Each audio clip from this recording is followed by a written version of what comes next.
Hello साथियों, आपका फिर से एक बार अपने YouTube चैनल कर्मा एजुकेशनल में स्वागत है।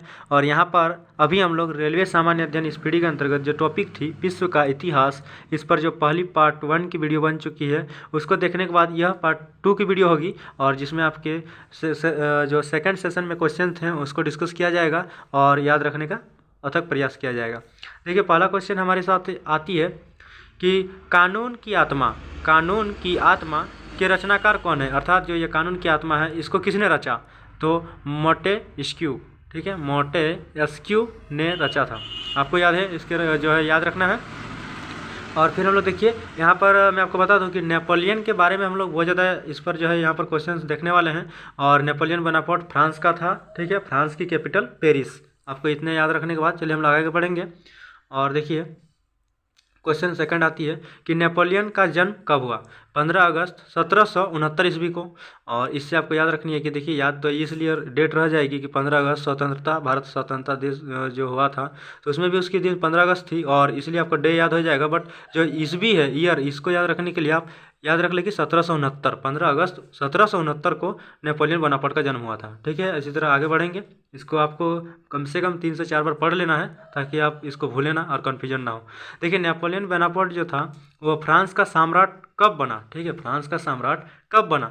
तो आपको याद रखनी है कि 1804 ईस्वी को बना। और इसका ट्रिक एक छोटी सी हो सकती है कि सिर्फ नेपोलियन ही नहीं, देखिए हम लोग इतना जानते हैं कि 18 साल होने के बाद एक वरिष्ठ नागरिकता, अर्थात कि हम लोग वोट दे सकते हैं। और प्लस जो है कि 18 साल होने के बाद एक कोई भी चीज़ हम लोग करने के लिए हम लोग को जो गिनती आती है वो एक वरिष्ठ नागरिकता में आने लगती है, ठीक है। और हम लोग भी जो है एलिजिबल हो जाते हैं, ठीक है, एक वयस्क व्यक्ति के रूप में माने जाते हैं। तो इसी तरह देखिए जब यहाँ पर ट्रिक बनेगी कि नेपोलियन ही नहीं, ठीक है, नेपोलियन ही नहीं, दुनिया का कोई भी इंसान 18 साल होने के बाद 4 बार किसी जगह का या फिर कहीं भी जो है सम्राट बन सकता है। तो आपको इससे याद रखना है कि जो 18 साल होने के बाद, अर्थात कि 1804 और 4 ईस्वी जो है, तो इसीलिए 4 बार सम्राट बन सकता है। कोई भी इंसान 18 साल होने के बाद 4 बार सम्राट बन सकता है, अर्थात 1804 ईस्वी को नेपोलियन बोनापार्ट सम्राट बना था, ठीक है, फ्रांस का। ओके, इसी तरह आगे बढ़ेंगे। और नेपोलियन के जो पिता थे, उनके पूजनीय पिताजी, उनका नाम क्या था? तो कार्लो बोनापार्ट, ठीक है, इनका नाम था, इनके पापा का नाम कार्लो बोनापार्ट, आपको याद रखना है। और आगे बढ़ेंगे। और राष्ट्रवाद का मसीहा कहलाया था नेपोलियन। देखिए, नेपोलियन जो था वो राष्ट्रवाद का मसीहा कहलाया था, आपको याद रखना है। नेक्स्ट, इंग्लैंड को बनियों का देश कहा था। देखिए, इंटरेस्टिंग क्वेश्चन कि जो बनियों का देश, ठीक है, बनिया का देश जो है कहा था इंग्लैंड को, किसने? तो नेपोलियन ने कहा था। और इसी तरह आगे बढ़ेंगे। और ट्राफलगर का युद्ध जो हुआ था वो इंग्लैंड एवं नेपोलियन के बीच हुआ था 21 अक्टूबर। देखिए, डेट आपको याद रखनी है कि 21 अक्टूबर 1805 ईस्वी को, ठीक है। और आपको देखिए यहाँ पर सबसे पहले देखिए, जब 15 अगस्त 1769 ईस्वी को जन्म हुआ, फिर 1804 ईस्वी में वहाँ का सम्राट बना फ्रांस का, ठीक है। फिर उसके बाद जो है यहाँ पर इंग्लैंड एवं नेपोलियन के बीच जो फिर युद्ध हुआ 21 अक्टूबर 1805 ईस्वी को, वो ट्राफलगर का युद्ध था। और इसी के साथ फिर हम लोग आगे बढ़ेंगे। तब देखिए फिर 1815 ईस्वी में वाटरलू का युद्ध जब हुआ, और इसमें नेपोलियन ने जो है कि अपना समर्थन दिया है और इसमें भी युद्ध ये लड़े थे एक साइड से। तो देखिए 1815 ईस्वी में कि वाटरलू युद्ध जो हुआ था उसमें मित्र राष्ट्रों ने मिलकर जो है कि उसकी सेना ने नेपोलियन को पराजित कर दिया है, अर्थात हरा दिया।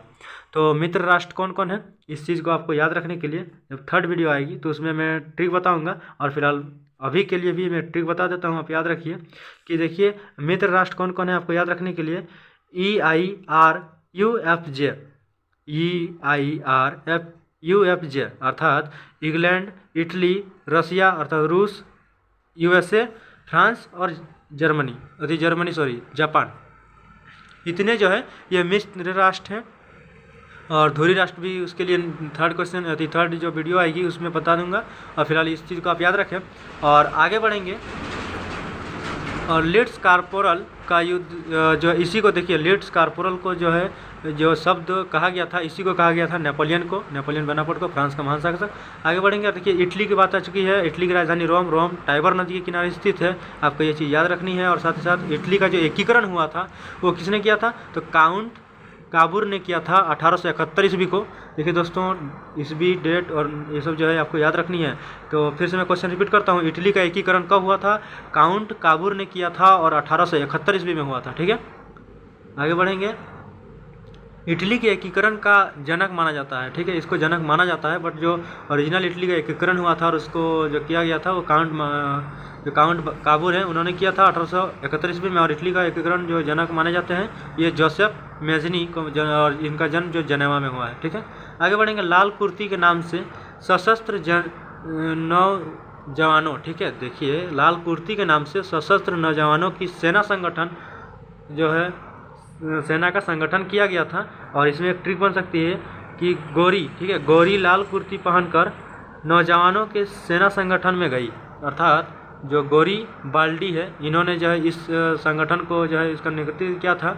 ठीक है, और इसी चीज़ से, इस ट्रिक से आपको याद रखना है कि इस सेना का संगठन किसने किया था? गोरी बाल्डी ने। ठीक है, और आगे बढ़ेंगे। और जर्मनी, देखिए अब इटली खत्म हुआ, अब जर्मनी आ चुकी है। और जर्मनी का एकीकरण जो है पूर्ण हुआ। ठीक है, जर्मनी का एकीकरण पूर्ण हुआ 1870 ईस्वी में। और जर्मनी का एकीकरण किया था किसने? बिस्मार्क ने। जर्मनी का एकीकरण बिस्मार्क ने किया था। और जर्मनी का चांसलर इसी को कहा जाता था, बिस्मार्क को।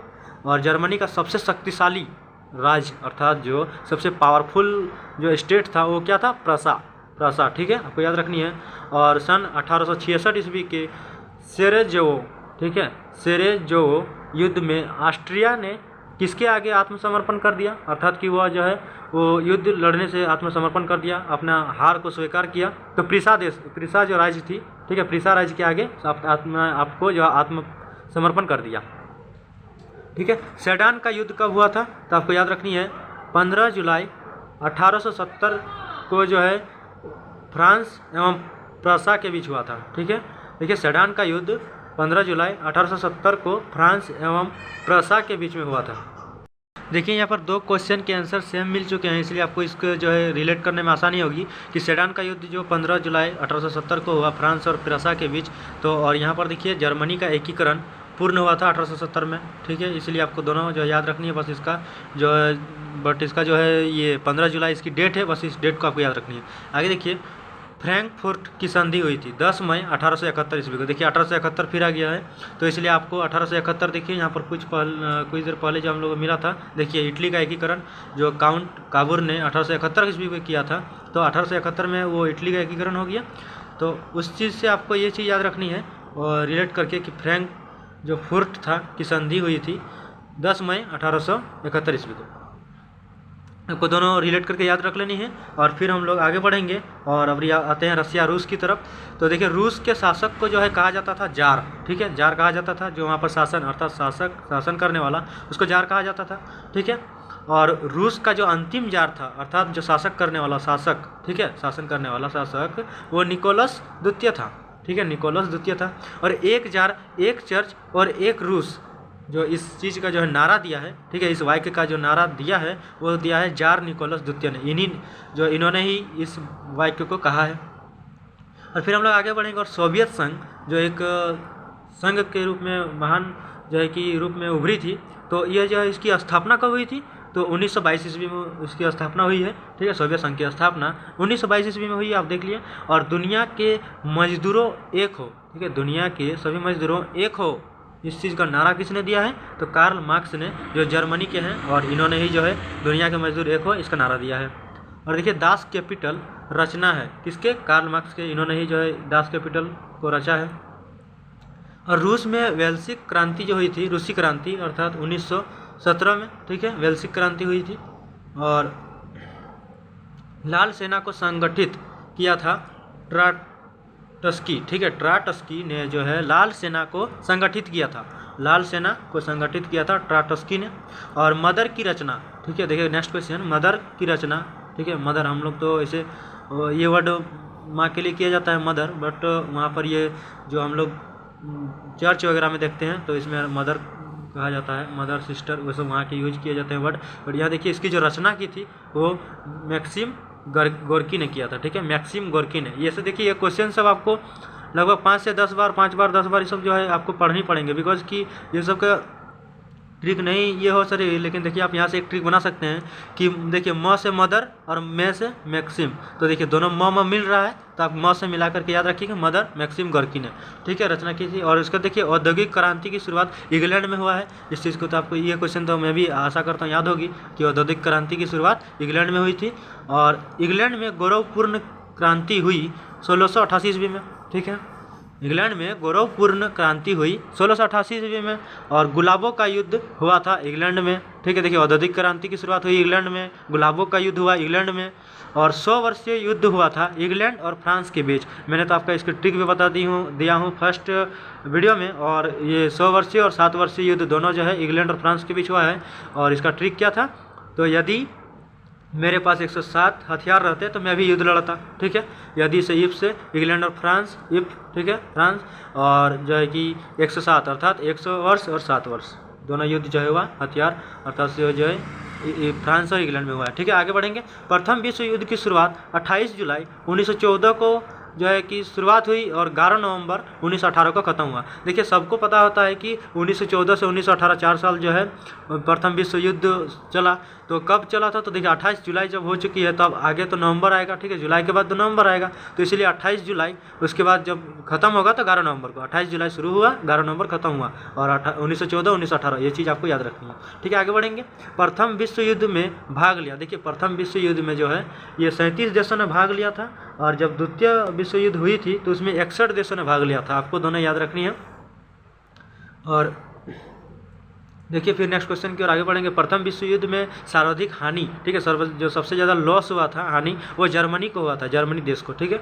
और इसी के जर्मनी की राजधानी बर्लिन, आपको याद रखना है। देखिए हर क्वेश्चन जो है कुछ ना कुछ आपको मिलेगा, उसको डिनोट करते जाना है और याद करते जाना है। जर्मनी की राजधानी कैपिटल, जो ये कैपिटल है वो है बर्लिन, ठीक है।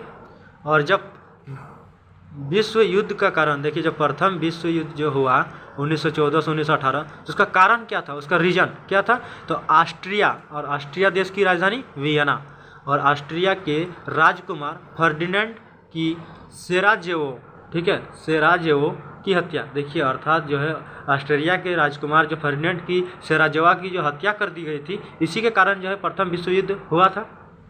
प्रथम विश्व युद्ध 1914 से 1918 के समय जो हुआ है, ठीक है। और इस समय भारत का वायसराय कौन था, तो लॉर्ड हार्डिंग द्वितीय, लॉर्ड हार्डिंग द्वितीय जो है उस समय भारत का वायसराय था। और इस वीडियो के लिए लास्ट क्वेश्चन और मोस्ट इम्पॉर्टेंट कि प्रथम विश्व युद्ध 1914 से 1918 तक जो चली, इसके समय में अमेरिका का प्रेसिडेंट कौन था, तो अमेरिका का प्रेसिडेंट कौन था फर्स्ट वीडियो में बताया गया है और डिस्कस किया गया है इस पर विस्तार से। और यहाँ पर भी जो है कि मैं बता दूँ कि वुडरो विल्सन जो है यही जो है आपके प्रथम विश्व युद्ध के समय अमेरिका का राष्ट्रपति था। और ये कहाँ के रहने वाले थे, तो वुडरो विल्सन जो है वो अमेरिका देश के वर्जीनिया में जो है इनका जन्म हुआ था, अमेरिका से, ठीक है। तो दोस्तों मैं उम्मीद करूंगा कि आज की वीडियो आपको अच्छी लगी होगी। और ये पार्ट 2 का वीडियो है और नेक्स्ट पार्ट 3 का वीडियो आ जाएगा। और उसी पार्ट 3 के वीडियो के साथ साथ यह जो टॉपिक है कि विश्व का इतिहास हमारा, यह फाइनली ख़त्म हो जाएगा। और आपको मैं उम्मीद करता हूँ वीडियो और क्वेश्चंस अच्छी लगी होंगी। वीडियोस को लाइक कर दीजिए और फटाफट से, और साथ ही साथ जो ये थर्ड वीडियो आएगा वो जल्दी आ जाएगा ताकि आपको सारे क्वेश्चंस कवर हो जाएंगे और विश्व का इतिहास जो ये टॉपिक है ये ख़त्म हो जाएगा। चलिए आशा करता हूँ आपको अच्छी लगी होगी। तो ठीक है, फिर मिलते हैं नेक्स्ट वीडियो में, पार्ट 3 के वीडियो में। तब तक के लिए आप अपना ध्यान रखें। Okay guys, take care, bye bye, thanks for watching video. Okay.